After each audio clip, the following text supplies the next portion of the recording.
Okay, फिर हम लोग वायु प्रदूषण पढ़ चुके थे। आज उसी से रिलेटेड कुछ क्वेश्चन भी करेंगे और उससे आगे और भी बहुत कुछ पढ़ेंगे। ओके, प्रीवियस ईयर क्वेश्चन भी करवाएंगे आज। शुरू करते हैं। वायु प्रदूषण के प्रकार। पहले हम लोग वायु प्रदूषण के बारे में पढ़ चुके थे, बहुत सारे गैसों के बारे में भी हम लोगों ने जाना था। ठीक है, अभी देखेंगे हम लोग according to the form in which they persist after release into the environment. यानी कि वायु प्रदूषण के प्रकार के बारे में पढ़ेंगे कि जिस रूप में वो पर्यावरण में जारी होने के बाद बना रहता है उसके आधार पे। इसके आधार पे इसको दो पार्ट में बांटा गया है। एक प्राइमरी पॉल्यूटेंट्स बोलते हैं, दूसरा को बोलते हैं सेकेंडरी पॉल्यूटेंट्स। प्राइमरी पॉल्यूटेंट्स को हम लोग प्राथमिक प्रदूषक बोलते हैं और सेकेंडरी पॉल्यूटेंट्स को द्वितीयक प्रदूषक बोलते हैं। ये किसके आधार पे है? तो पर्यावरण में जैसे वो प्रेजेंट है उसके आधार पे। ओके, इसमें देखते हैं कि हम लोग कौन कौन सी इसमें गैसेस सब आते हैं। तो अगर प्राथमिक प्रदूषक का बात बोलते तो ये होता क्या है?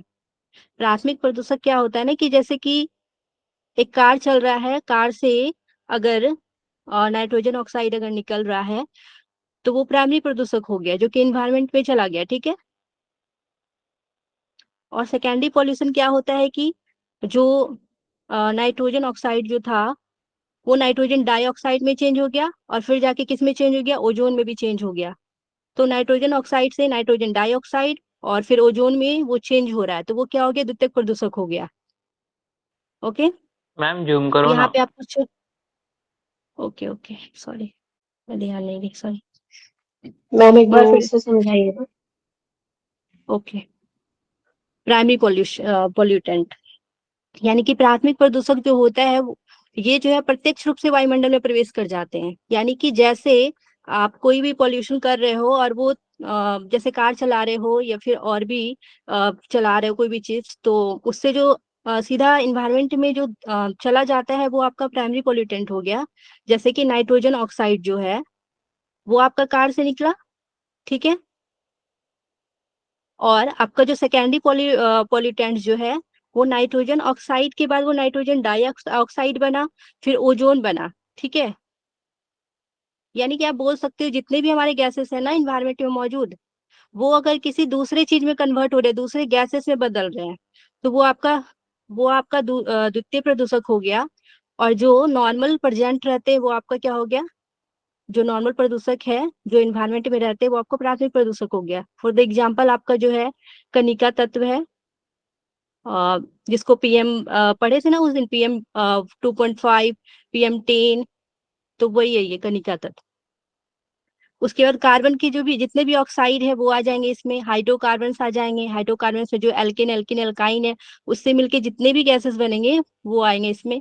उसके बाद जो है सल्फर ऑक्साइड आ जाएंगे, नाइट्रोजन ऑक्साइड आ जाएंगे, क्लोरोफ्लोरोकार्बन आ जाएंगे और सीसा आ जाएंगे। ये सब किसके एग्जाम्पल है? ये सब जो है प्राइमरी एयर पॉल्यूटेंट्स के एग्जाम्पल है। ओके, नेक्स्ट दूसरा देखते हैं हम लोग। द्वितीयक प्रदूषक में आपका क्या क्या आ जाएगा? इस प्रकार के प्रदूषक जो होता है वातावरण में प्रत्यक्ष रूप से प्रवेश नहीं करते बल्कि प्राथमिक प्रदूषक के साथ जो है रासायनिक अभिक्रिया से उत्पन्न होते हैं। इसका एग्जाम्पल आपका हो जाएगा स्मॉग। ठीक है, ओजोन गैस भी इसका एग्जाम्पल होता है। लंदन में जैसे कि ठंडे के दिनों में जो स्मॉग होता है वो हो गया। दूसरा लॉस एंजलिस में जो गर्मी के दिन में स्मॉग होता है वो आ जाएगा। फिर भूतलीय ओजोन आ जाएगा। उसके बाद अम्लीय वर्षा। ठीक है, तो ये सब किसका एग्जाम्पल हो जाएगा? द्वितीयक प्रदूषक का, सेकेंडरी एयर पॉल्यूटेंट्स का। आप यहाँ भी देख सकते हो, सबको अच्छा से दिख रहा है ना? सभी लोग एक बार थंब करेंगे। ओके, देखिए ये कार से निकलता हुआ है। ठीक है, यहाँ पे आप देख रहे हो ये वॉल्केनो से निकल रहा है। ठीक है, ये स्टेशनरी सोर्सेज से निकल रहा है। तो ये जाके सीधे क्या हो रहा है ना, इन्वायरमेंट में जैसे ही ये घुल जा रहा है तो ये आपका प्राइमरी पॉल्यूटेंट है। जिस रूप में निकला उसी रूप में वो इन्वायरमेंट में मौजूद है, तो वो प्राइमरी पॉल्यूटेंट है। जैसे कि ये कार्बन मोनोऑक्साइड, ठीक है, कार्बन डाइऑक्साइड PM, उसके बाद SO2, NO2। ठीक है, most hydrocarbons, most suspended particles, ये सब जो है आपके प्राइमरी पॉल्यूटेंट्स हो गए। और जो यही प्राइमरी पॉल्यूटेंट्स जो है जब रिएक्शन करके जब सेकेंडरी पॉल्यूटेंट्स बनते हैं तो इसको हम लोग क्या बोलते हैं? Secondary pollutant. जैसे कि SO3 है, HNO3, H2SO4, H2O2, O3, pens, उसके बाद मोस्ट NO3 और SO4 और 2- सॉल्ट्स जो भी हो। तो ये सब जो है आपके ये सेकेंडरी पॉल्यूटेंट्स हो गए और ये आपके प्राइमरी पॉल्यूटेंट्स हो गए। सभी लोग एक बार हम करेंगे, सबको समझ में आया ना? अभी और भी पढ़ेंगे, समझ में पूरा आ जाएगा।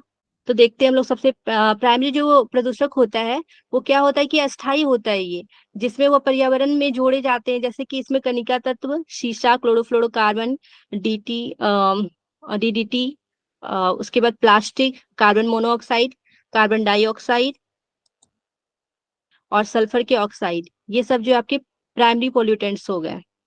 वही चीज यहाँ पे लिखा हुआ है। अब देखिए कि कितना कितना हिस्सेदारी कौन कौन सा गैसों का है, वो यहाँ पे दिया गया है। ये प्राइमरी पोल्यूटेंट्स के बारे में बताया गया, ठीक है। पार्टिकल्स जो हम लोग देखे थे वो 6.0% हमारे इन्वायरमेंट में रहते हैं, ठीक है। सल्फर डाइऑक्साइड की अगर बात करोगे तो 16.4%। वॉलेटाइल ऑर्गेन्स, इसको वॉक्स बोलते हैं, VOC, ठीक है। इसको बोलते हैं वॉलेटाइल ऑर्गेनिक कंपाउंड्स, ये जो है 13.6% पाए जाते हैं इन्वायरमेंट में। उसके बाद नाइट्रोजन ऑक्साइड जो है ये 14.8% और कार्बन मोनोऑक्साइड जो है 49.1%। ओके। उसके बाद हम लोग देखते हैं कि ये कहाँ कहाँ से जो है निकलते हैं। तो सबसे पहले ये देख लेते हैं कि मिसलेनियस अगर बात किया जाए पूरा और भी गैसेस सब मिला के, तो वो आपका मतलब अलग अलग जगह से, अलग अलग स्रोत से जो निकलते हैं वो आपका 9.0% हो जाएंगे। और ये जो आपको सॉलिड वेस्ट डिस्पोजल जो है ये 2.5% है, और इंडस्ट्रियल जो प्रोसेस से निकलता है वो 15.0% है, और स्टेशनरी सोर्स फ्यूल से जो निकलता है वो 27.3% है, और ट्रांसपोर्टेशन से जो है 46.2% रिलीज होता है। ओके, प्राइमरी पोल्यूटेंट्स के बारे में बात किया जा रहा है। सेकेंडरी पोल्यूटेंट्स के बारे में बात करते हैं तो ये प्राथमिक प्रदूषक के बीच जो है परस्पर क्रिया के द्वारा बनते हैं। उदाहरण के लिए जो है पेन, जिसको हम लोग बोलते हैं पेरोक्सी सेटाइल नाइट्रेट, इससे एग्जाम में क्वेश्चन भी आ जाता है, ठीक है। इसका फुल फॉर्म याद रखेंगे आप लोग, पेरोक्सी सेटाइल नाइट्रेट बोलते हैं इसको, ठीक है। ये आएगा तो द्वितीय प्रदूषक में आएगा। उसके बाद नाइट्रोजन ऑक्साइड आएगा और हाइड्रोकार्बन आ जाएंगे, ठीक है। ये आपके द्वितीय प्रदूषक में आएंगे। आगे देखते हैं हम लोग कि मैम प्राथमिक वो प्रदूषक जो होते परऑक्सी हैं। एसिटिल है। Okay okay, sorry, peroxy acetyl मैं गलत बोल नाइट्रेट। रही। Okay, peroxy acetyl nitrate. Okay, क्या बोले, फिर से बोलिए। Peroxy acetyl nitrate. Okay, peroxy acetyl nitrate, ठीक है। प्राथमिक प्रदूषक जो होते हैं वो उत्सर्जन पर सक्रिय होते हैं, और जो द्वितीयक होते हैं वो रासायनिक प्रतिक्रिया से गुजरने वाले प्राथमिक प्रदूषकों से उत्पन्न होते हैं, ठीक है। अब हम लोग देखते हैं कि कार्बन मोनोऑक्साइड जो है ये कहाँ से उत्पन्न होते हैं। कार्बन मोनोऑक्साइड जो होते हैं ये जो जीवाश्म ईंधन होते हैं, फॉसिल्स जो फ्यूल होते हैं, जब वो पूरी तरीके से नहीं जलते हैं तो अधूरे जब उसका दहन होता है तो क्या निकलता है, कार्बन मोनोऑक्साइड निकलता है। Okay, CO। उसके बाद है नाइट्रोजन ऑक्साइड। नाइट्रोजन ऑक्साइड जो है ये कब निकलता है, तो नाइट्रोजन ऑक्साइड जो है उद्योग और ऑटोमोबाइल के द्वारा रिलीज होता है। उसके बाद है सल्फर ऑक्साइड। सल्फर ऑक्साइड जो है ये जलते हुए कोयले से उत्सर्जित होता है, जो भी बर्निंग कोल होता है ना उससे निकलता है सल्फर ऑक्साइड। ये आपका सब प्राइमरी पोल्यूटेंट्स का एग्जाम्पल था। सेकेंडरी, सेकेंडरी में अगर बात करते हैं तो इसमें आपका फोटोकेमिकल स्मॉग आ जाता है, ठीक है। प्रकाश रासायनिक धुंध जिसको हम लोग बोलते हैं, जिसमें हम लोग स्मॉग के बारे में पढ़े थे। उसके बाद फिर ओजोन आ जाता है, O3 जिसको हम लोग बोलते हैं। तो ये हमारा सेकेंडरी पॉल्यूटेंट्स है। यहाँ पे भी आप लोग देख सकते हो कि कैसे जो है सेकेंडरी पॉल्यूटेंट्स ये बना है।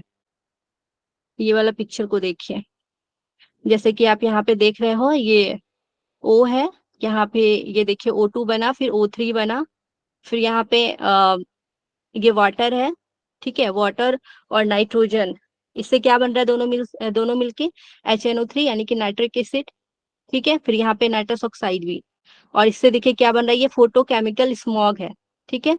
फोटोकेमिकल स्मॉग इससे बन रहा है। यानी कि आप बोल सकते हैं HNO3, फिर पेन्स और उसके बाद ओजोन, ठीक है। ये मिलके क्या बनाता है, तो फोटोकेमिकल स्मॉग बनाता है। हम लोग ओजोन के बारे में पढ़ेंगे। ये जो है ओजोन का परत है, ठीक है। सन से जो रेज आ रहे हैं, यूवी जो रे आ रहे हैं, वो पृथ्वी से टकरा रहे हैं। कुछ तो एब्जॉर्ब हो जा रहे हैं और कुछ जो है वो फिर से भेज दिए जा रहे हैं। तो और कुछ जो है वो ओजोन लेयर के द्वारा जो रोक लिए जाते हैं, जिससे हमारा पृथ्वी जो है गर्म रहता है। तो उसी के बारे में भी हम लोग यहाँ पे पढ़ते हैं, ओजोन के बारे में। ओजोन जो है इसको O3 भी बोलते हैं, ठीक है। ये ऑक्सीजन के 3 परमाणु से मिलकर बना होता है। और ये जो है पृथ्वी के ऊपरी वायुमंडल में जो है जमीनी स्तर, पृथ्वी के वायुमंडल में जमीनी स्तर दोनों में होता है, वायुमंडल में भी होता है और पृथ्वी के वायुमंडल में भी होता है। एक सेकेंड। ओजोन जो है स्वास्थ्य और पर्यावरण के लिए अच्छा और बुरा हो सकती है, ठीक है, जो कि वायुमंडल में उसकी स्थिति पर निर्भर करती है। अगर अच्छे क्वांटिटी में है तो वो हमारे लिए अच्छा है, अगर ज्यादा रहेगा तो वो फिर हमारे लिए हानिकारक हो जाएगा। पृथ्वी पर जो है समताप मंडल की परत में मौजूद जो है अच्छी जो है ओजोन मानव को जो है हानिकारक पराबैंगनी किरणें जो है यूवी रेज जो है, जिसको अल्ट्रावायलेट की विकिरण बोलते हैं, उससे हम लोग को बचाता है। जबकि पृथ्वी के स्तर पे अगर ओजोन अत्यधिक प्रतिक्रियाशील रहेगा तो वो क्या होगा, मानव के स्वास्थ्य पर उसका प्रतिकूल प्रभाव पड़ेगा। वो हानि पहुंचाएगा, हार्मफुल करेगा हम लोग को। जमीनी स्तर की जो है ओजोन श्वास और अस्थमा से जो है पीड़ित लोगों के लिए ये खतरनाक है। जो भी श्वसन से रिलेटेड जिसको भी प्रॉब्लम है या फिर अस्थमा से पीड़ित लोग है, उसके लिए ये हानिकारक होता है। ओके, अब स्मॉग क्या होता है वो देख लेते हैं। तो स्मॉग जो होता है ये वायु प्रदूषण है। और इससे क्या होता है, दृश्यता में कम यानी कि ये देखने में जो है कमी लाता है। अगर स्मॉग ज्यादा आपके इलाके में है तो आप आंख से संबंधित आपको प्रॉब्लम हो सकते हैं। इसमें जो है धुंध और कोहरे के मिश्रण दोनों मिलके ये बनता है स्मॉग शब्द। और ये जो है पहली बार 1900 में जो है इसका सबसे पहले इसका बोला गया था, स्मॉग शब्द का इस्तेमाल किया गया था। धुआं सामान्यतः जो है जलते कोयले से निकलता है और औद्योगिक जो है क्षेत्रों में स्मॉग एक सामान्य घटना है, जो कि आज भी शहर में देखी जाती है। वर्तमान में स्मॉग में जो है अधिकांशतः जो है फोटोकेमिकल स्मॉग है। अभी आप लोगों ने जो है दिल्ली में भी सुना होगा, वहां पे बहुत ज्यादा स्मॉग वाला प्रॉब्लम आता है ठंडी के दिनों में। अब फोटोकेमिकल स्मॉग क्या होता है, तो फोटोकेमिकल स्मॉग तब उत्पन्न होता है जब सूर्य का प्रकाश वातावरण में नाइट्रोजन ऑक्साइड और जो है कम से कम एक वाष्पशील जो है कार्बनिक यौगिक होता है, जिसको हम लोग VOC बोलते हैं, के साथ जो है प्रतिक्रिया करता है। नाइट्रोजन ऑक्साइड का उत्सर्जन जो है कार के धुएं, बिजली संयंत्र तथा कारखाने से होता है, ठीक है। नाइट्रोजन ऑक्साइड कहाँ से निकलता है, तो कार के धुएं से निकलता है। फिर जो भी कोयला है फिर या फिर बिजली संयंत्र है, वहां के कारखाने से जो है ये निकलता है। केमिकल स्मॉग जो है वो नाइट्रोजन ऑक्साइड और उसके साथ साथ जो है कम से कम एक वाष्पशील कार्बनिक यौगिक होना चाहिए, तो ही वो फोटोकेमिकल स्मॉग कहलाता है।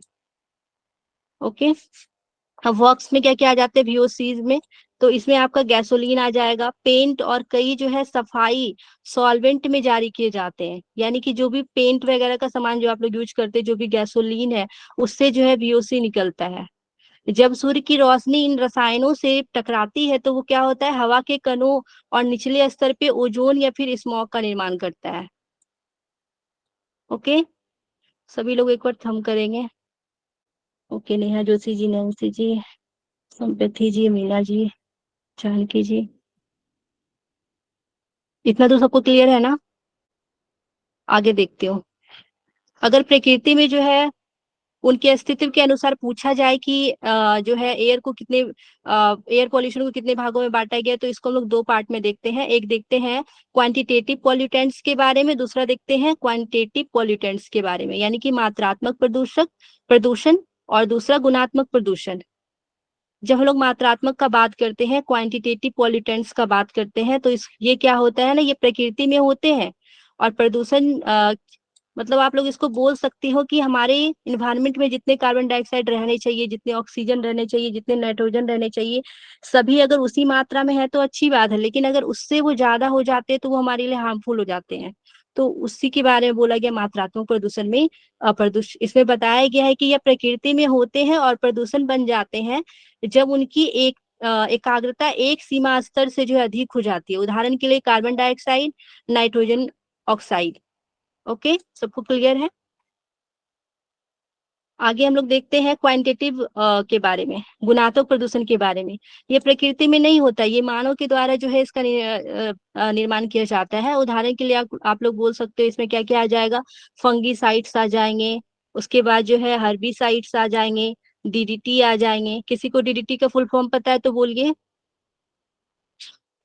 Dichloro diphenyl dichloro diphenyl trichloroethane. Okay, dichloro diphenyl trichloro ethane. Okay, ठीक है, सबको ओके है। हम्म, तो ये डीडीटी का फुल फॉर्म था। क्वांटिटी में आएगा, जो कि मानव द्वारा जो है निर्मित किया जाता है, मानव के कृत के द्वारा ये उत्पन्न होता है। क्वालिटेटिव, जबकि क्वांटिटी में हम लोग क्या क्या पढ़े थे कि उसमें जो भी गैस हमारे इन्वायरमेंट में है वो तो है, लेकिन अगर स्तर से ज्यादा हो जाएगा तो वो फिर प्रदूषण कहलाएगा, मात्रात्मक प्रदूषण कहलाएगा। ओके, अब आगे हम लोग देखते हैं क्रोनिक पोल्यूटेंट्स के बारे में, कि क्रोनिक और एक्यूट। आप लोगों ने पढ़ा होगा एनाटोमी में क्रोनिक के बारे में और एक्यूट के बारे में। कोई बता सकते हैं कि क्रोनिक डिजीज और एक्यूट डिजीज क्या होते हैं? कोई बताइए एक। क्रॉनिक मतलब जो बहुत लंबे टाइम से चलते आ रहे हैं, और एक्यूट आई थिंक टेम्पररी, शायद, ये मुझे क्लियर नहीं है। ओके। एक्यूट मतलब वो ओके, होता है मैम जो कि अचानक से हमारे शरीर में आते हैं। हाँ, तुरंत प्रभाव दिखा जाते हैं, उसको लोग एक्यूट बोलते हैं। क्रॉनिक क्या होता है ना कि वो धीरे धीरे, पता भी नहीं चलता है, बाद में हम लोग को कोई रोग हो जाता है। जैसे कि कैंसर का पता नहीं रहता है शुरुआत में, धीरे धीरे वो कैंसर बन जाता है जब हम लोग सिगरेट वगैरह का यूज करते हैं। तो वो आप लोग का क्रॉनिक में आ जाएगा। और जैसे कि एक्यूट में क्या हो गया, जैसे कि हम तो इन्वायरमेंट से रिलेट करके मैं बता रही हूँ। जैसे कि methyl corona virus. Isocyanide gas आपने सुना होगा एक। हाँ, कोरोना वायरस भी बोल सकते हो। यस, ये तो बेस्ट एग्जाम्पल है। ओके, अस्थमा कह सकते और हैं, मैं अभी, स्टार्टिंग में कम रहती है। मैम अच्छा, कोरोना वायरस डिजीज नहीं था, वो म्यूटेंट था। अस्थम अस्थमा अस्थमा अस्थमा कह क्रोनिक सकते हैं, डिजीज में अस्थमा आता कहते है। हैं। डिजीज अस्थमा एक्चुअली मैं डिजीज से अस्थमा रिलेट करने क्रोनिक नहीं वो बोल वायरस। रही। डिपेंड करता है ना स्टार्टिंग में फिर।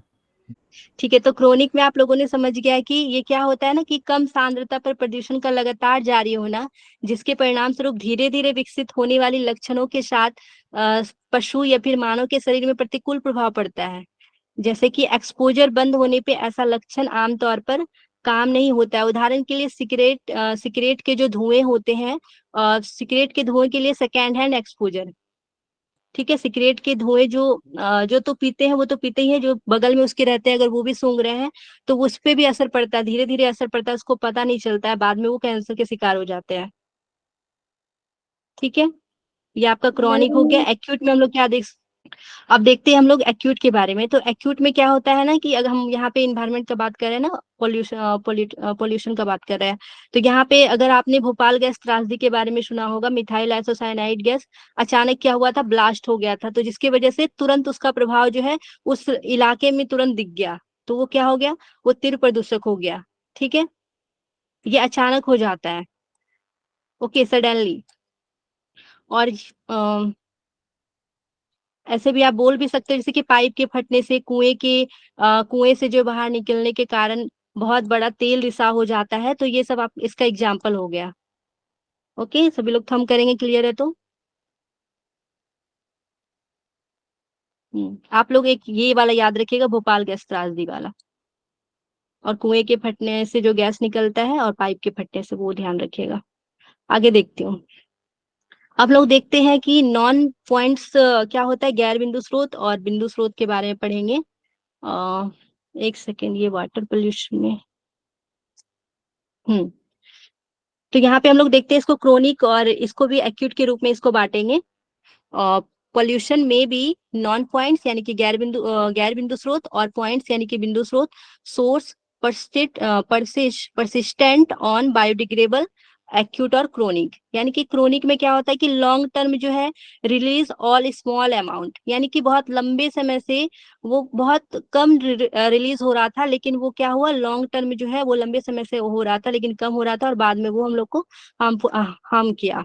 इसमें सिम्टम्स क्या क्या दिखते हैं, तो appear after long terms low level exposure. ठीक है, एयर पॉल्यूशन जो है, रिलीजिंग पीएम। पीएम के बारे में हम लोग पढ़े थे, कोई बताइए पीएम का फुल फॉर्म बताइए। मैं बताई थी उस दिन। किसी को याद है? PM 2.5। Pollutant matter. ठीक है रश्मिता जी। अब हम लोग एक्यूट के बारे में देखते हैं कि large amount the pollutants release at one time, अचानक जो है एक ही समय में ये रिलीज हो जाता है एक्यूट वाला। इसमें सिम्टम्स क्या होता है कि appear soon after shot. Okay, उसके बाद हम लोग इसमें देखते हैं, इसका एग्जांपल आपका क्या हो गया, भोपाल जो है डिजास्टर जो हुआ था 1984 में, मिथाइल आइसोसाइनाइड जो है गैस रिलीज हुआ था। ठीक है सबको, आगे देखते हूँ। ये आपका अवशिष्ट। अब हम लोग देखते हैं कि ग्रीन हाउस गैस में जो है कौन कौन से गैसेस शामिल है। तो ग्रीन हाउस गैस जो होता है उसमें क्या क्या आता है, जलवाष्प आता है जिसको H2O बोलते हैं। ठीक है, दूसरा क्या आता है, कार्बन डाइऑक्साइड आता है, ये आप लोग को याद रखना है, इससे एग्जाम में बहुत क्वेश्चन पूछे जाते हैं।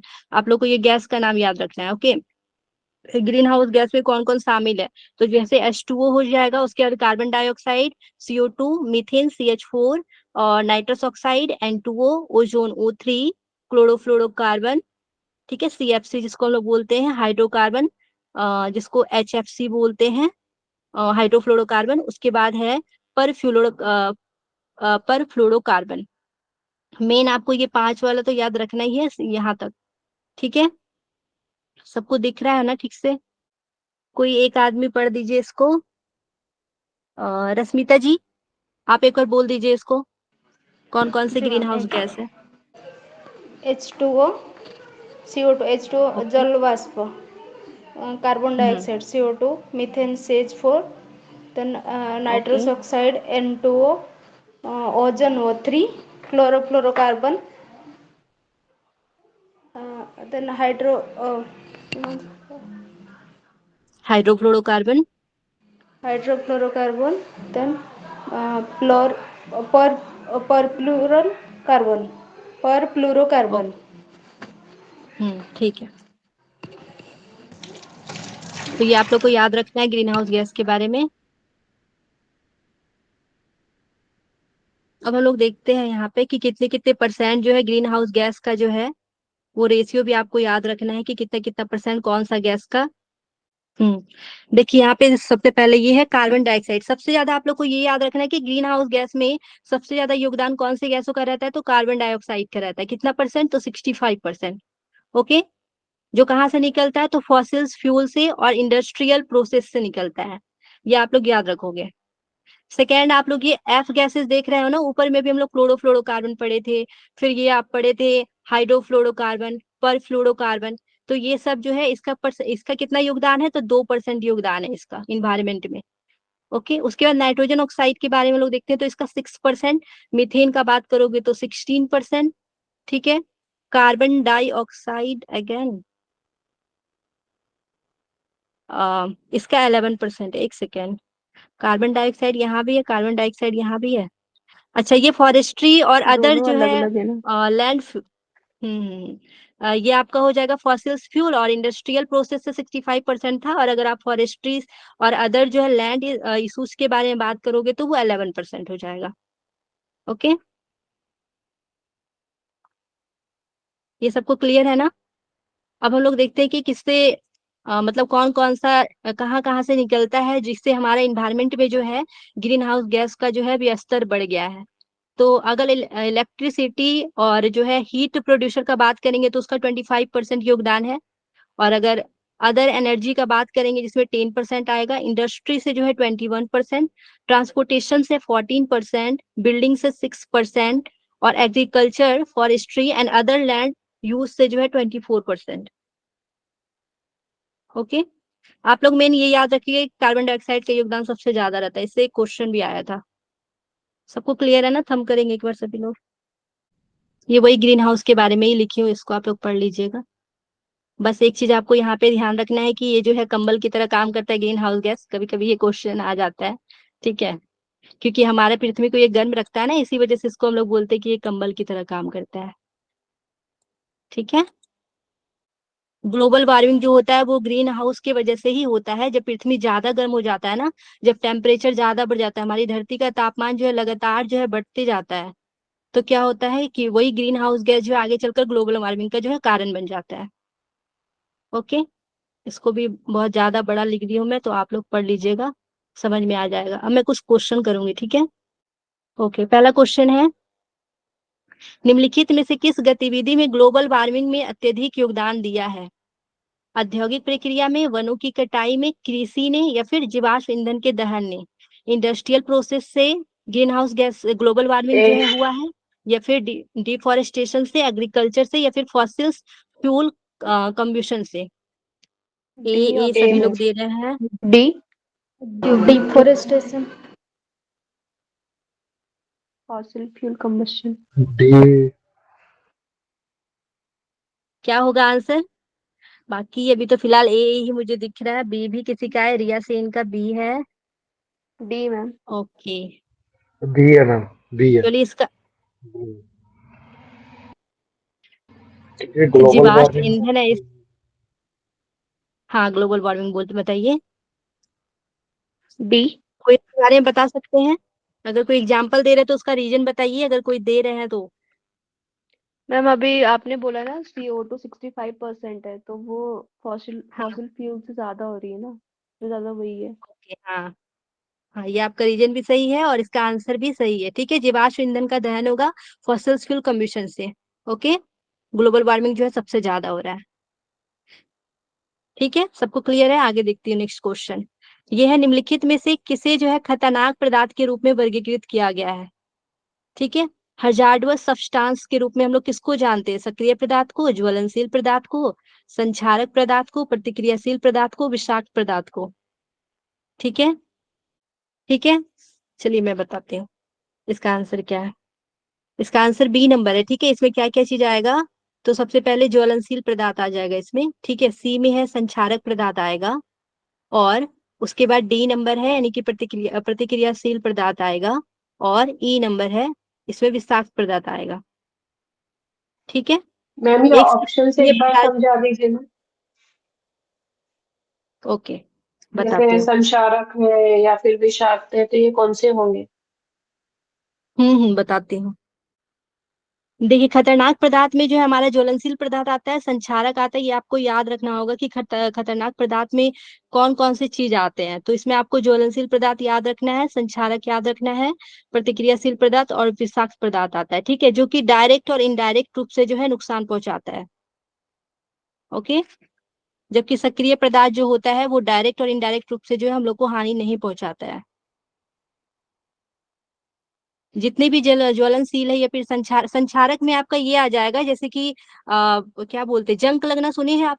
लोहे पे जंग लगना, ठीक है, तो वो आपका संक्षारक में आ जाएगा। प्रतिक्रियाशील पदार्थ यानी कि जो रिएक्टिव होता है, जो रिएक्ट करेगा। विषाक्त तो टॉक्सिक तो हो ही गया, टॉक्सिक सब्सटेंस, ठीक है। सभी लोग एक बार थम कर देंगे, क्लियर है तो? इसका आंसर बी है। ओके, सुमप्रीति जी, रश्मि जी, विमला जी, नेहा जोशी जी, आगे देखते हो, बताइए इसके बारे में।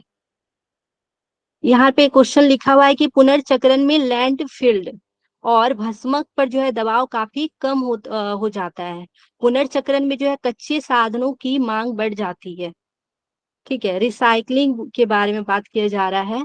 उसके बाद इसमें ऑप्शन बता दिया गया, इसमें से बताना है कि सही कौन है, ठीक है। कथन एक और दो दोनों, बताइए कि इसका आंसर क्या है। इंग्लिश हिंदी दोनों में क्वेश्चन आप लोग पढ़ सकते हो। अब मैं बता देती हूँ, सी आंसर भी आया, सर का आया। ऑप्शन सी है। ओके, ठीक है, ऑप्शन सी ही है इसका आंसर। एक सही और दो गलत है। अब जिसने भी सी आंसर बताया है वो बता सकते हैं कि क्यों ऐसा बोला गया है। इसलिए क्योंकि अगर जैसे पुनर्चक्रण होता है ना, तो उसमें कंच जो लैंडफिल होती है बस में, उसमें जो दबाव होता है वो कम हो जाता है। क्यों? क्योंकि बाकी चीजें जो है वो रिसाइकल से प्राप्त कर ली जाती है, इसीलिए उस पे जो आत्मनिर्भरता होती है वो कम हो जाती है। यस, जी मैम, जो कुछ यूज करते हैं हम उसका पुनः रिसाइकल करने पर उसको यूज में किया जाता है, और फिर हाँ कच्चे संसाधनों की यहाँ पर मांग बढ़ती है तो कम हो जाती है, मतलब मांग नहीं बढ़ेगी क्योंकि उसी को हम काम में लेकर आ रहे हैं, तो कम पड़ेगी, हाँ, मांग ज्यादा नहीं बढ़ेगी। ओके। क्योंकि कच्चा सामान तो जो है वो चीजों को बनाने के लिए तो यूज होता ही है, तो उसका मांग यहाँ पे बढ़ने का बात वो तो जैसे है वो तो रहेगा ही, ठीक है। तो ये कच्चे सामान से रिलेट तो कर ही नहीं रहा है। पहला वाला तो आप रिसाइकल कर ही दे रहे हो, तो उससे तो कम होगा ही उसका दबाव। ठीक है, जो भी आप लोग बोतल वगैरह होते हैं उसका रिसाइकल अगर कर दोगे तो फिर वो क्या होगा, कचरा वाला जो है वो उसका भार थोड़ा कम हो जाएगा ना। तो इसी वजह से इसका आंसर क्या होगा, सी नंबर आंसर होगा। एक सही है, दूसरा गलत है। ओके, नेक्स्ट देखती हूँ।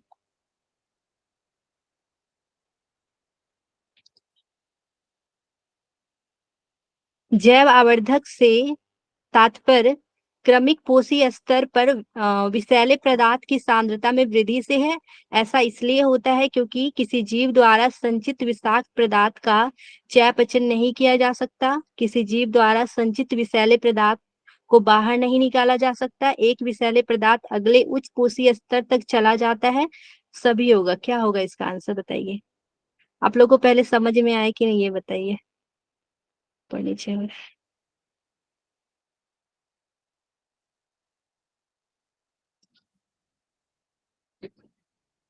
आप लोग को जैव आवर्धक के बारे में शायद पता नहीं होगा, तो थोड़ा दिक्कत आ सकता है।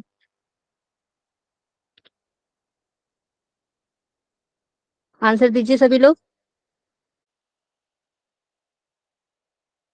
चलिए मैं बता देती हूँ। जैव आवर्धक का मतलब क्या होता है ना, कि टॉक्सिक जो होता है ना, जैसे कि डी नंबर सर बता रहे हैं, बताइए सर आप इसके बारे में कुछ। मैं ऑप्शन सरकारी ऑप्शन लगा रहा हूँ, मेरे को पूरा नहीं पता। सरकारी ऑप्शन, ओके चलिए ठीक है। ये पहले तो जैव आवर्धक होता है क्या है, ठीक है। बायोमैग्निफिकेशन होता है क्या है। बायोमैग्निफिकेशन में क्या होता है ना, कि टॉक्सिक जो होता है ना वो नीचे स्तर से जो है ऊपर स्तर तक ज्यादा बढ़ते जाता है, इंक्रीज करते जाता है। अगर कोई छोटा जीव जो है कोई टॉक्सिक को खा लिया है, तो जैसे कि एक छोटी सी मछली है, उसको कोई वो कोई टॉक्सिक खा लिया है, तो वो जब, या फिर टॉक्सिक नहीं भी खाए, या फिर अगर वो पॉल्यूशन का शिकार हो गया है, ठीक है, तो उसको जो भी जीव खाएगा, दूसरा बड़ी वाली मछली उसको खाएगी ना, तो उसका जो है उस 100%, यानी कि पहले तो 10% उसके पास टॉक्सिक टॉक्सिक था ना, उसको जो खाया उसको 100% जो है उसके पास टॉक्सिक चला जाएगा। फिर उसको अगर वो बड़ी वेल खा रही है तो उसके पास 1000 जो है वो टॉक्सिक उसके पास चला जाता है। तो इसी को हम लोग जैव आवर्धक बोलते हैं, ठीक है। इसको बोलते हैं बायोमैग्निफिकेशन। सबको समझ में आया। मैम डी ऑप्शन होगा ना? हाँ, डी ऑप्शन होगा। हाँ, इंग्लिश में पता वही नहीं यहाँ था, पे लिखा। इंग्लिश में समझ में आ गया हाँ था। हाँ, वही यहाँ पे देखिए आंसर दिया हुआ है कि किसी जीव द्वारा संचित विषाक्त पदार्थ का चयापचय नहीं किया जा सकता, ठीक है। उसके बाद है कि किसी जीव द्वारा संचित विषैले पदार्थ को जो है बाहर नहीं निकाला जा सकता। एक विषैले पदार्थ अगले उच्च कोशीय स्तर तक चला जाता है, ठीक है। अगर जो भी टॉक्सिक है उसके अंदर चला गया तो उसको हम लोग कैसे निकाल सकते, ठीक है, उसका चयापचय नहीं कर सकते ना, वो दूसरे दूसरे जीव में तो जाएगा ही जाएगा। वही चीज दूसरे में लिखा गया है कि वो संचित विषैले पदार्थ जो है बाहर नहीं निकाल सकते। और वो क्या होता है कि एक कोशीय स्तर से दूसरे कोशीय स्तर में, यानी कि जैसे फूड चेन में हम लोग आगे बढ़ते हैं ना, तो वो दूसरे जानवर के पास वो चला जाएगा। इसमें आप एग्जांपल ले सकते हो कि अगर फ्रॉग ने किसी टॉक्सिक को खाया तो उसने स्नेक, फिर स्नेक उसको खाया, और स्नेक को जो है फिर ईगल ने खाया, ठीक है। तो क्या हो रहा है, टॉक्सिक का जो है स्तर बढ़ते जा रहा है, 10% से 100%, 100% से 1000%। ओके। इसमें हम गाय का एग्जाम्पल भी ले सकते हैं ना। गाय क्योंकि प्लास्टिक खाती हैं तो वो पचा नहीं सकती, हाँ हाँ, ये सेम सब। वो निकाल भी नहीं पाएंगी। हाँ और जब मतलब उस गाय की मृत्यु होगी देन उसको जो भी जानवर खाएगा तो वहां से मतलब हाँ गाय से फिर वो जानवर में ट्रांसपोर्ट हो गया ना। हाँ, जैसे आप उसका एग्जांपल ईगल का ले सकते हो, इसी वजह से तो ईगल का संख्या भी तो घट रहा है हम्म। ना। हाँ हाँ। हम्म। ओके, सबको क्लियर है ना। अच्छा, सबको दिख रहा है ना इंग्लिश वाला क्वेश्चन। इतना ही रहने देती हूँ। देखिए क्या है, 2025 तक जो है दुनिया के 2/3 लोग जल संकट वाले देशों में रह रहे होंगे, ऐसा बोला जा रहा है। उसके बाद बोला जा रहा है कि औद्योगिकीकरण क्षेत्र में जो है जल निकासी और खपत की वृद्धि 2025 तक कृषि क्षेत्र से आगे निकल जाएगी। दोनों सही है। ओके, और कोई बताइए। रीजन भी बताना होगा जो भी बताएंगे। ये इसीलिए कहा जा रहा है ना, ग्लोबल वार्मिंग वाला जो रीजन है, उसमें ये कहा ग्लोबल जा रहा है वार्मिंग। कि जल संकट जल संकट का बात किया जा रहा है। मैं तो अभी जल प्रदूषण पढ़ाई नहीं हूँ, और प्रदूषण से ऐसे आप लोग इसको देख भी सकते हो, आप आंसर भी दे सकते हो ऐसे भी। मैं बता देती हूँ। 2025 यहाँ पे इसका आंसर सी नंबर होगा। ठीक है, पहला जो है सत्य है, दूसरा गलत है। यहाँ पे बोला गया है कि 2025 तक दुनिया के 2/3 लोग जल संकट वाले देशों में रह रहे होंगे। तो यहाँ पे ग्लोबल वार्मिंग का ही बात किया जा रहा है कि ग्लोबल वार्मिंग की वजह से क्या होगा कि महासागर में जल के स्तर जो है वो बढ़ेंगे। जल के स्तर बढ़ेंगे तो क्या होगा कि जल संकट वाली समस्या, मतलब बहुत सारे देश को जल संकट का समस्या का सामना करना पड़ेगा। दूसरा बात किया जा रहा है कि औद्योगिक क्षेत्र में जल निकासी और खपत की वृद्धि 2025 तक कृषि से जो है आगे निकल जाएगी। तो यहाँ पे कृषि जो होता जल है, एग्रीकल्चर निकासी का जब हम वाला लोग बात, गलत है थोड़ा सा, क्योंकि निकासी की बात नहीं की गई है ना, खपत वाली जो चीज है। हाँ दूसरा ऑप्शन सुनिए, मैं बता रही हूँ।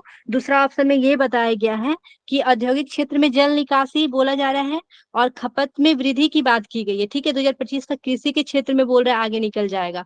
तो हम लोग जब कृषि एग्रीकल्चर का बात करते हैं तो क्या होता है, उस सबसे ज्यादा जल अगर खर्च का बात किया जाए तो हमारा कृषि के क्षेत्र में होता है, तो वो कभी भी आगे नहीं निकल सकता है। ओके, इसलिए यहाँ पे दूसरा वाला आंसर गलत हो जाएगा। सभी को क्लियर है? ओके, आगे बढ़ते हैं। ये बताइए आप लोग, इंग्लिश में क्वेश्चन देख लीजिए। Education for environment is the process of inquiry and action on real environmental issue। ठीक है, हिंदी में भी दिखा देती हूँ क्वेश्चन कि पर्यावरण के लिए शिक्षा जो है वास्तविक पर्यावरणीय मुद्दा का पर जो है जांच और कार्रवाई की एक प्रक्रिया है। उसके बाद इस चुनौती का सामना जो है करने के लिए कौशल और दृष्टिकोण के विकास के बिना बच्चों को पर्यावरणीय समस्याओं, समानता और कई अन्य मुद्दे के बारे में शिक्षित किया जाता है। कौन सा इसका आंसर होगा?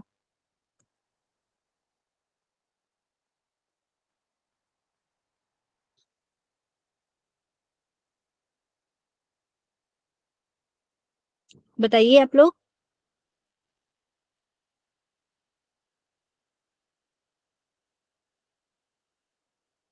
इन्वायरमेंटल एजुकेशन का बात किया जा रहा है।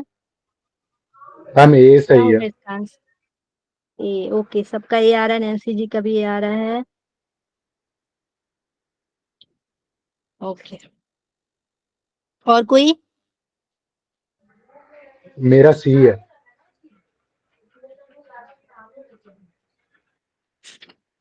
ठीक है, इसका आंसर जो है,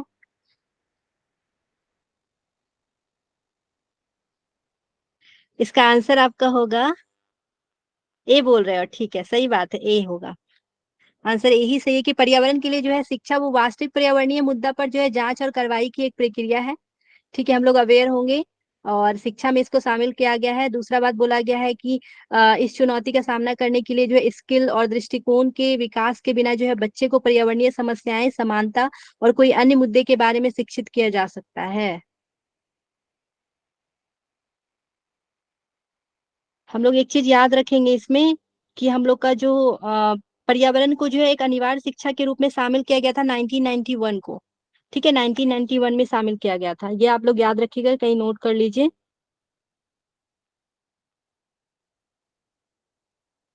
आगे देखते हो।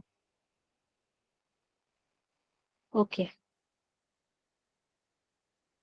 नेक्स्ट क्वेश्चन है कि हम्म ए के रूप में जो है लेबल किया गया और दूसरे को जो है कारण, अच्छा यहाँ से पढ़ती हूँ। देश भर में जो है सभी स्कूलों में पर्यावरण शिक्षा, सेमी क्वेश्चन है, नहीं नहीं अलग है। देश भर में जो है सभी स्कूलों में पर्यावरण शिक्षा को एक अनिवार्य विषय के रूप में जो है अनिवार्य किया गया है। और सीईई सतत विकास के लिए जो है शिक्षा के क्षेत्र में क्षमता निर्माण की दिशा में जो है काम करता है। तो ये आपका देखिए सतत विकास से भी रिलेटेड क्वेश्चन आ गया। आप बताइए, इसका जवाब दीजिए, क्या होगा इसका आंसर? सभी लोग पार्टिसिपेट कीजिए। पहले तो सभी लोग थम कीजिए, एक्टिव हो ना सभी लोग। ओके, आनंद जी आपने हैंड रेज किया था। ओके ओके, कुछ पूछना है क्या आनंद जी? नहीं मैडम। मैम हाँ बोलिए। Option B. Option B. और कोई बताइए। बी, नैन्सी जी बी बता रही है। Option A. Option A. Okay. अब कोई इसका रीजन बताइए, इसको एक्सप्लेन कीजिए। नाम सही तो है ना? जो ऑप्शन ए। ठीक है। लेकिन मैम व्याख्या व्याख्या सही, व्याख्या हाँ, दोनों बता रहा बातें सही कह रहे हैं लेकिन अलग अलग है। बता रहा हूँ ना। देश भर के सभी देश भर के सभी स्कूलों में पर्यावरण शिक्षा को एक अनिवार्य विषय के रूप में अनिवार्य किया गया है। क्यों अनिवार्य किया गया है? क्योंकि सतत सतत विकास का लक्ष्य भी है, उसमें भी इन्वायरमेंट टॉपिक है। तो उसमें भी जो इन्वायरमेंट शिक्षा के लिए सतत विकास में दिशा में काम कर रहा है। ठीक है, सतत विकास इन्वायरमेंट के लिए ही। इसका रीजन भी वही है। ओके, तो दोनों सही होगा। ठीक है, इसका आंसर ए होगा। यहाँ पे आप लोग को थोड़ा सीई का फुल फॉर्म मैं बता देती हूँ। 1 सेकेंड। किसी को पता है सीई का फुल फॉर्म?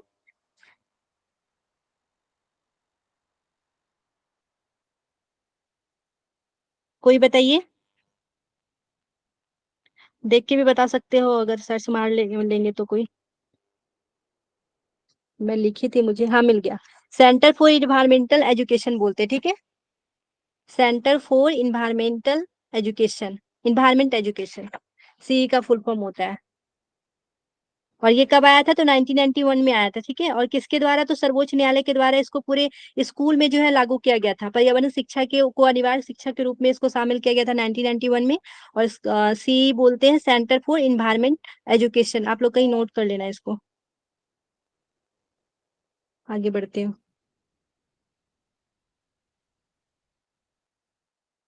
भारत में जो है, अच्छा ये पीएम वाला क्वेश्चन, 2 ही क्वेश्चन बचा है। भारतीय राष्ट्रीय परिवेशी वायु गुणवत्ता मानक, यहाँ पी है, सिर्फ एक ही पी है। P2.5 की जो है वार्षिक औसत सांद्रता की अधिकतम अनुमेय सीमा जो है निर्धारित करते हैं। कितना होगा? 60, 45, 40 या फिर 25? बताइएगा। मैं इसके बारे में भी नीचे पढ़ाने वाली हूँ, फिर भी आप लोग पहले कभी पढ़े होगे तो कोई जवाब दे दीजिए।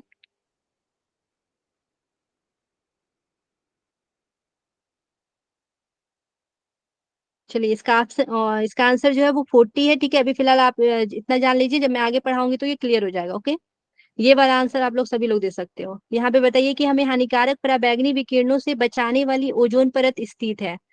ये तो सभी लोग जवाब देंगे, जल्दी से जवाब दीजिए। ओजोन गैस जो है कौन से स्फीयर में स्थित है वो पूछा जा रहा है। ट्रोपोस्फीयर, स्ट्रेटोस्फीयर, मेसोस्फीयर या फिर आइनोस्फीयर? स्ट्रेटोस्फेयर। ओके, ठीक है, तो इसका आंसर क्या होगा? स्ट्रेटोस्फीयर। आगे बढ़ते हैं। सबको क्लियर है ना? वो तो बहुत इजी क्वेश्चन है।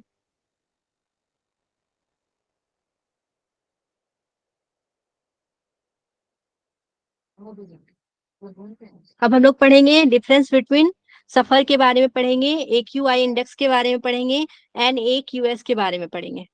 ओके, ये बहुत इंपॉर्टेंट टॉपिक है, इससे एग्जाम में क्वेश्चन आते ही आता है। तो हम लोग जानते हैं कि ये national air quality index NAQI, इसका फुल फॉर्म सबको याद रखिएगा। NAQI का फुल फॉर्म क्या है? National air quality index. ठीक है, राष्ट्रीय वायु गुणवत्ता सूचकांक इसको बोलते हैं। ठीक है,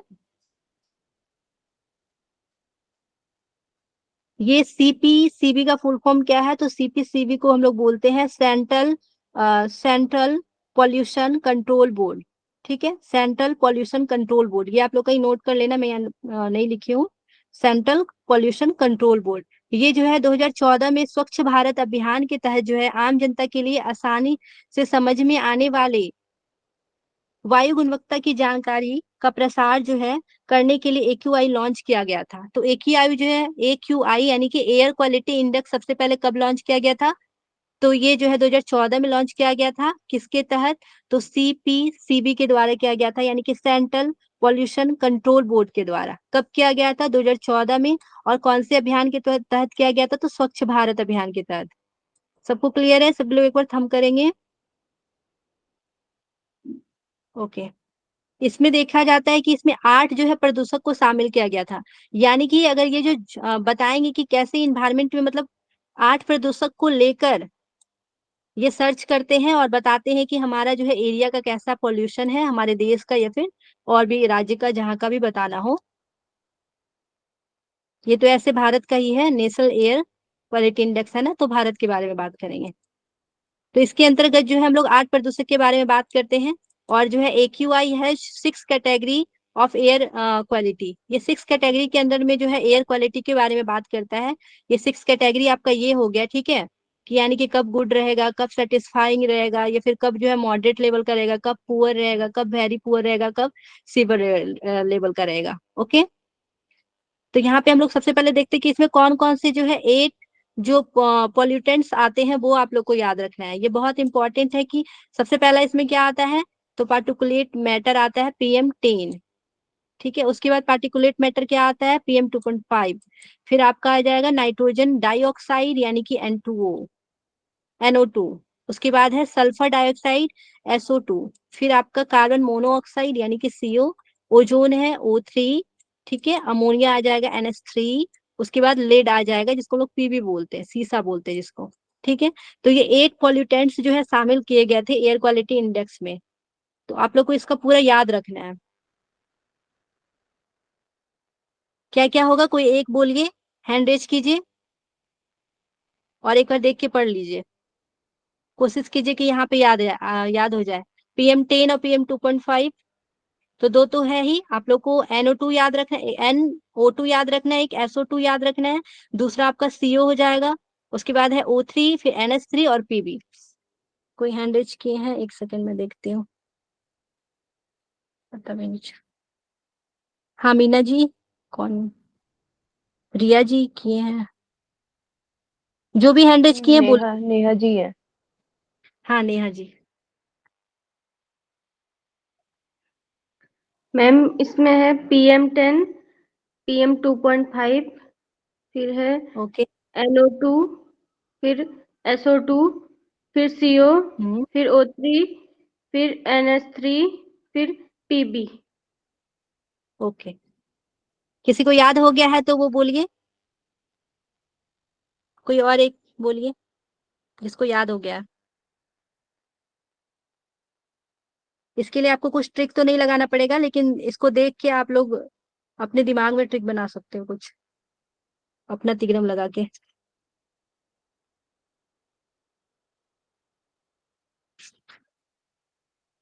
सुम्पैथी जी आप बोल दीजिए।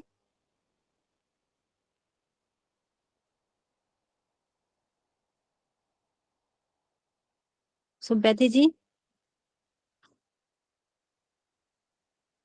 चलिए आगे बढ़ते हैं। तो एयर क्वालिटी इंडेक्स देखना था, इसमें कैटेगरी। अगर गुड का बात किया जाए तो हमारा जो है 0 से अगर 50 के बीच रहेगा एयर, तो वो क्या रहेगा, गुड रहेगा, ठीक है। 51 से अगर 100 के बीच रहेगा तो वो सेटिस्फैक्ट्री नेचर का रहेगा। और अगर 101 से 200 के बीच बात करेंगे तो वो जो है मॉडरेट लेवल का रहेगा। अगर 201 से 300 तक का बात करते तो वो पुअर होगा। और 301 से लेके 400 के बीच तो वेरी पुअर। और 401 से 500 के बीच बात करते हैं तो वो सीवरल, यानी कि सबसे खराब स्थिति जो रहेगा ये रहेगा। क्वेश्चन कभी कभी ऐसे आ जाता है एग्जाम में कि अगर आप जिस एरिया में रहते हो वहां पे आपका एयर क्वालिटी जो है 100 है, तो आप बताइए किसके अंदर में आएंगे, जवाब दीजिएगा आप लोग। अगर 100 के अंदर में आ रहे हो तो किसके अंदर में आओगे, गुड में आओगे, satisfactory. Satisfied. Okay. Satisfactory. Okay, very nice. तो ऐसा ही क्वेश्चन आया है एग्जाम में, तो आप लोग ध्यान रखोगे, ठीक है। अगर 350 बोलेंगे तो वो किसके अंदर आएगा, very poor. Very poor. Okay, ठीक है। आगे देखते हैं। वो सेम ही चीज यहाँ पे दिया हुआ है कि ये गुड है, और देखिए ये अनहेल्दी है, उसके बाद वेरी अनहेल्दी, ठीक है, हजार्डवर्स सबसे लास्ट में, सबसे खराब स्थिति आ जाता है। अब लोग देखते हैं कि NAQS क्या होता है। NAQS का फुल फॉर्म होता है national ambient air quality standards. इसका फुल फॉर्म से भी क्वेश्चन आ सकता है, इसलिए फुल फॉर्म पे भी आप लोग ध्यान दीजिएगा। National ambient air quality standards, इसको हम लोग बोलते हैं राष्ट्रीय परिवेशी वायु गुणवत्ता मानक। ठीक है, इसको जो है कब लाया गया था, तो इसको 2009 में लाया गया है। किसके तहत लाया गया था, तो ये जो है एक्ट जो था, एयर एक्ट जो था 1981, उसके तहत इसको लाया गया था। और वही जो है सीपीसीबी के द्वारा लाया गया था, यानी कि सेंट्रल पॉल्यूशन कंट्रोल बोर्ड के द्वारा ही इसको लाया गया था 2009 में। और किस एक्ट के तहत, तो एयर एक्ट था 1981, उसके तहत इसको लाया गया था। इसका फुल फॉर्म था national ambient air quality standards. Okay, इसके अंतर्गत हम लोग 12 पॉल्यूटेंट्स के बारे में पढ़ते हैं। ऊपर हम लोगों ने पढ़ा था 8 पॉल्यूटेंट्स के बारे में। एयर क्वालिटी इंडेक्स में हम लोग 8 पॉल्यूटेंट्स देखे थे, लेकिन हम लोग NAAQS में जो है 12 पॉल्यूटेंट्स के बारे में पढ़ते हैं। 12 पॉल्यूटेंट्स में जो है 8 जो था वो तो सेम ही है, ठीक है, ऊपर वाला जो था ना वो सेम ही रहेगा, लेकिन इसमें हम लोग 4 सिर्फ अलग से याद रखना है।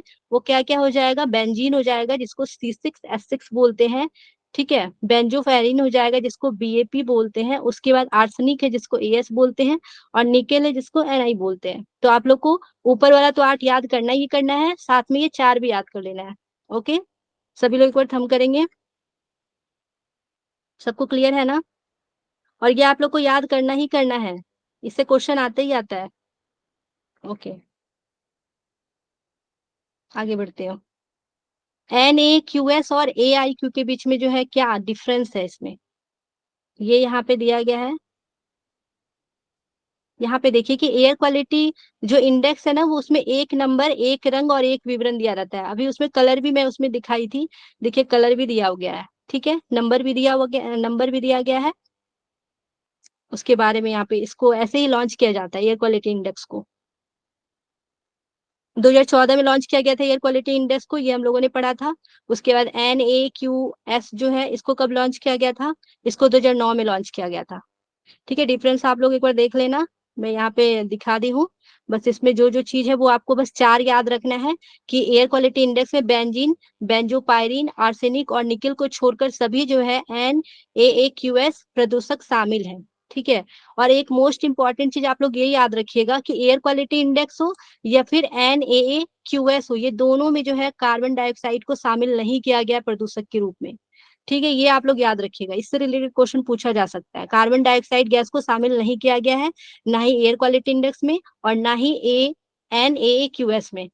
ओके, अब हम लोग देखते हैं सफर के बारे में। ये सफर क्या है, सफर का भी फुल फॉर्म होता है system of air quality and weather forecasting and research, वायु गुणवत्ता और मौसम विज्ञान और अनुसंधान प्रणाली, इसको हम लोग सफर बोलते हैं। सफर का फुल फॉर्म याद रखना है, क्या है full form, system of air quality and weather forecasting and research. ठीक है, ये जो है किसके द्वारा जारी किया गया था, तो IITM के द्वारा ये जारी किया गया था, यानी कि Indian institute of tropical metrology के द्वारा ये जारी किया गया था। ठीक है, IITM के द्वारा ये शुरू किया गया था। इसके अंतर्गत जो है 5 कारक जो है रिपोर्ट ये जारी करता है। ये सफर जो है, सफर प्रणाली वायु प्रदूषकों के 5 कारकों पर रिपोर्ट जारी करता है। वो PM2, 2.5, PM10, O3 यानी कि ओजोन, CO यानी कि कार्बन मोनोऑक्साइड और कार्बन डाइऑक्साइड। ओके, तो हम लोग यहाँ तक ही आज रहने देंगे क्योंकि समय हो गया, सर का क्लास का टाइमिंग है। इतना तो सबको समझ में आ गया है ना, सभी एक बार थम करेंगे। कल हम लोग क्वेश्चन भी इससे रिलेटेड करेंगे और पूरा आपका वो वाला टॉपिक कंप्लीट हो जाएगा, जितना भी पॉल्यूशन वाला कल टॉपिक है वो पूरा कंप्लीट हो जाएगा। और ये थोड़ा अच्छा टॉपिक है, इससे क्वेश्चन आता ही आता है, बहुत सारा क्वेश्चन आता है, इसलिए इस पे आप लोग ध्यान दीजिएगा थोड़ा। सभी को हरिओम। हरिओम मैडम।